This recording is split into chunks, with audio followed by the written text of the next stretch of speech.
ગુજરાતનો દરિયાકાંઠો ઘણો જ વિશાળ છે અને તેમાં વસતી પ્રજાતિઓ માટે એક મોટું ઘર. તાજેતરમાં જ આંતરરાષ્ટ્રીય ઓશન ડેની આપણે ઉજવણી કરી, ત્યારે આજે જાણીશું કચ્છના દરિયાકાંઠે મળતી પ્રજાતિઓમાંની એક જિંજર શ્રીમ્પ વિશે, કે જે માછીમારીના વ્યવસાય સાથે તથા આર્થિક દ્રષ્ટિએ ખૂબ મહત્વની છે.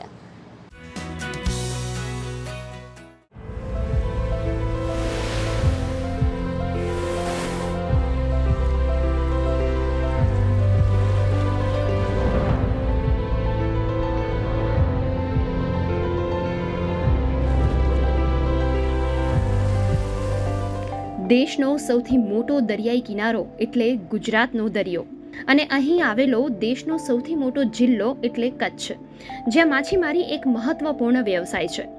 દોસ્તો, આજે વાત કરીશું કચ્છના દરિયામાં વસતી એક નાનકડી પ્રજાતિની, જેનું નામ છે મેટાપિનિસ કચ્છસેન્સિસ એટલે કે જિંજર શ્રીમ્પ, જેને સાધારણ ભાષામાં ઝીંગા કહેવાય છે. આ ઝીંગાનું હેલ્થથી માંડીને ફિશરીઝ માર્કેટમાં મોટો ફાળો છે.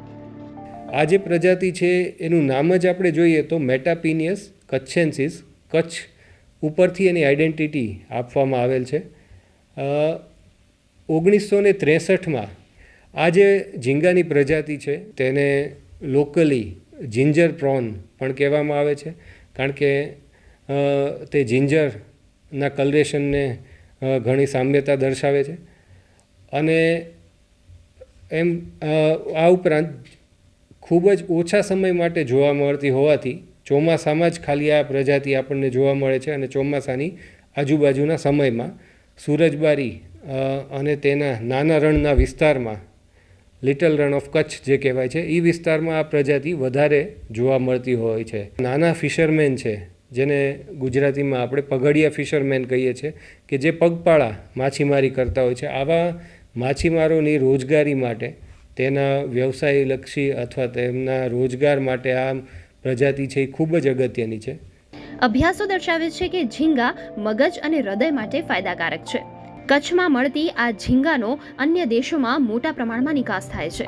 તો વળી સી ફૂડમાં ઝીંગાની વાનગીઓ ખૂબ લોકપ્રિય છે. જળચર જીવનમાં આ ઝીંગા મીઠા અને તાજા બંને પ્રકારના પાણીમાં સહજ રીતે રહેઠાણ કરે છે. ઝીંગા જે લોકો ખાતા હોય, આમ તો એ સ્તરકવચી પ્રાણી છે, એટલે ઉપરનું એનું કડક કોચલું કાઢીને તમે જ્યારે ખાઓ, અને જે લોકો સી ફૂડ લેતા હોય એના માટે આ નોર્મલ પ્રેક્ટિસ છે. તો એક તો એનું ભરપૂર પ્રોટીન છે. એ સિવાય તમે જુઓ તો એમાં એન્ટીઓક્સિડન્ટ હોય છે. યુવાન દેખાવું કોને ન ગમે, તો એમાં ઝીંગાના જે આખી પ્રોટીન્સ છે એની અંદર સારું એવા પ્રમાણમાં એન્ટીઓક્સિડન્ટ હોય છે, જે તમારી યુવાનીને ટકાવી રાખવામાં મદદ કરે.